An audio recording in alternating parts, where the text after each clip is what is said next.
Donald ট্রাম্পের জালে আরব বিশ্ব ফিলিস্তিনিদের পিঠে ছুরিকা আঘাত।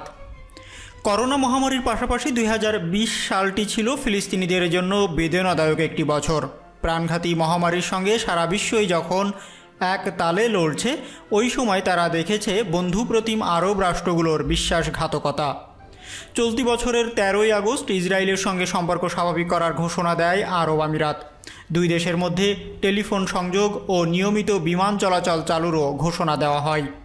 এরপর এই কাতারে যোগ দেয় বাহরাইন, মরক্কো, ওমান, জর্ডান ও সুদান। ইহুদিবাদী অবৈধ রাষ্ট্র ইসরায়েলের সঙ্গে পূর্ণ কূটনৈতিক সম্পর্ক স্থাপন ও সম্পর্ক স্বাভাবিকরণে সম্মত হয় এই মুসলিম দেশগুলো। 2016 সালে মার্কিন প্রেসিডেন্ট ডোনাল্ড ট্রাম্প ক্ষমতায় আসার পর থেকেই আরব দেশগুলোর সঙ্গে ইসরায়েলের সম্পর্ক স্বাভাবিক করার নানা উদ্যোগ নেন। প্রথমে তেল আবিব থেকে ইসরায়েলের রাজধানী জেরুজালেমে স্থানান্তরের স্বীকৃতি এবং সেখানে মার্কিন দূতাবাস সরিয়ে নেওয়ার মাধ্যমে ইসরায়েলকে মধ্যপ্রাচ্যে শক্তিশালী করার উদ্যোগ নেন ডোনাল্ড ট্রাম্প।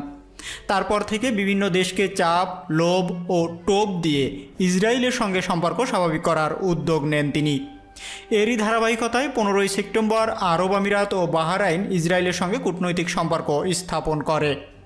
15ই সেপ্টেম্বর গোটা মুসলিম বিশ্বকে পাশ কাটিয়ে ইহুদিবাদীদের অবৈধ রাষ্ট্র ইসরায়েলের সঙ্গে কূটনৈতিক সম্পর্ক স্থাপনের আনুষ্ঠানিক চুক্তি করে সংযুক্ত আরব আমিরাত ও বাহরাইন। মার্কিন প্রেসিডেন্ট ডোনাল্ড ট্রাম্পের মধ্যস্থতায় এই দিন হোয়াইট হাউজে 3 দেশের মধ্যে এই সংক্রান্ত ঐতিহাসিক চুক্তি স্বাক্ষর হয়। ট্রাম্পের জামাতা ও সিনিয়র উপদেষ্টা কুশনারের মধ্যস্থতায় এই চুক্তি সম্পন্ন হয়।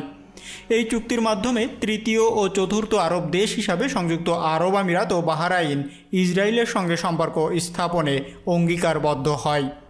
এর আগে 1979 সালে মিশর এবং 1994 সালে জর্ডান ইসরায়েলের সঙ্গে শান্তি চুক্তিতে স্বাক্ষর করেছিল।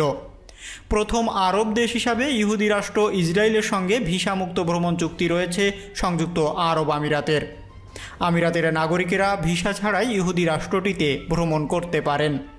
আমিরাতি হোটেলগুলোতে ইহুদিদের খাবারের ব্যবস্থা রাখার নির্দেশ দিয়েছে দেশটির কর্তৃপক্ষ।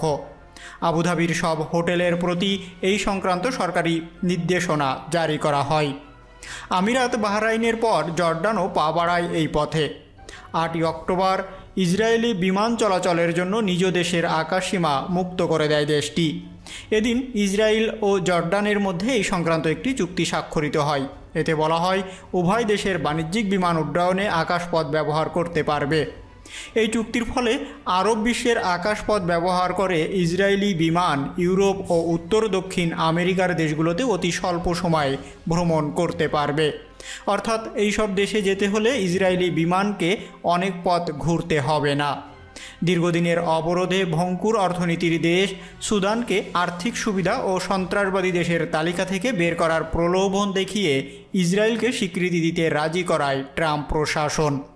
23শে অক্টোবর হোয়াইট হাউস থেকে ফোনে ইসরায়েলের প্রধানমন্ত্রী বেনিয়ামিন নেতানিয়াহু, সুদানের প্রধানমন্ত্রী আবদুল্লাহ হামদ ও অন্তর্বর্তী সামরিক কাউন্সিলের প্রধান আবদেল ফাত্তাহ আল বুরহানের সঙ্গে আলোচনায় সুদান ইসরায়েল সম্পর্ক স্বাভাবিক করার বিষয়টি নিশ্চিত করেন ডোনাল্ড ট্রাম্প। ইসরায়েলের সঙ্গে সম্পর্ক স্বাভাবিক করার বিষয়ে সুদানের জান্তা সরকার সিদ্ধান্ত নেওয়ার পর দেশটির জনগণ ক্ষুব্ধ প্রতিক্রিয়া ব্যক্ত করেন। সবশেষ 10 ডিসেম্বর ইসরায়েলের সঙ্গে সম্পর্ক স্বাভাবিক করার ঘোষণা দেয় মরক্কো।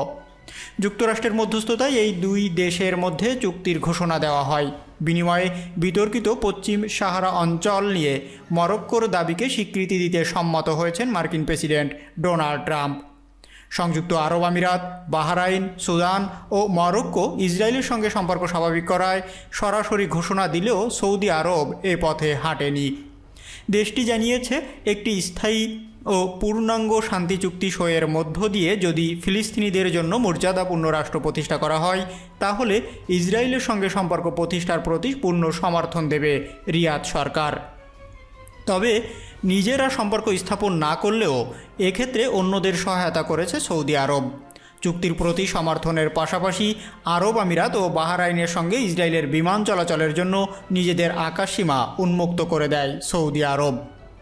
23 সেপ্টেম্বর প্রথমবারের মতো সৌদি আরবের আকাশপথ ব্যবহার করে ইসরায়েলের এয়ারলাইন্সের একটি ফ্লাইট বাহরাইনে পৌঁছায়। নভেম্বরের শেষের দিকে ইসরায়েলি প্রধানমন্ত্রী বেনিয়ামিন নেতানিয়াহুয়ের গোপনে সৌদি সফরের খবর ব্যাপক আলোড়ন সৃষ্টি করেছিল। বিবিসি সহ আন্তর্জাতিক সব গণমাধ্যমে খবর তখন বলা হয়, ওই সময় গোপনে সৌদি আরব সফর করে দেশটির যুবরাজ মোহাম্মদ বিন সালমানের সঙ্গে বৈঠক করেছেন বেনিয়ামিন নেতানিয়াহু। এ সময় দেশটিতে সফররত মার্কিন পররাষ্ট্রমন্ত্রী মাইক পম্পেওর সঙ্গেও বৈঠক করেন তিনি। মূলত বিদায়ী মার্কিন প্রেসিডেন্ট ডোনাল্ড ট্রাম্প ও তার ইহুদি জামাতা জ্যারেড কুশনারের সঙ্গে ব্যক্তিগত সম্পর্ক ছিল সৌদি যুবরাজ মোহাম্মদ বিন সালমানের। ট্রাম্প ও কুশনারের প্রচেষ্টাতেই ইসরায়েলের সঙ্গে সম্পর্ক স্থাপনে উদ্যোগী হয় মধ্যপ্রাচ্যে সৌদি প্রভাব বলয়ের একাধিক দেশ। ফলাফল, এইসব চুক্তির মাধ্যমে ইরানের বিরুদ্ধে মধ্যপ্রাচ্যে যুক্তরাষ্ট্রের মিত্র দেশগুলোর কৌশলগত সক্ষতার বিষয়টি স্পষ্ট হবে বলে মনে করা হচ্ছে। পাশাপাশি মধ্যপ্রাচ্যের এইসব দেশের সঙ্গে চুক্তির মধ্য দিয়ে এই অঞ্চলে নিজেদের বিচ্ছিন্ন অবস্থা কাটাতে সমর্থন হবে ইসরায়েল।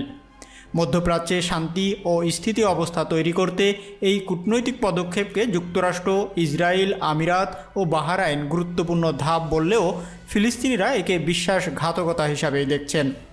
মসজিদুল আকসা, আল কুচ বা জেরুজালেম ও ফিলিস্তিনি দখলদারি অবৈধ রাষ্ট্রের সঙ্গে এই মুসলিম দেশগুলোর এমন সম্পর্ককে ঘৃণার চোখেই দেখছে সবাই।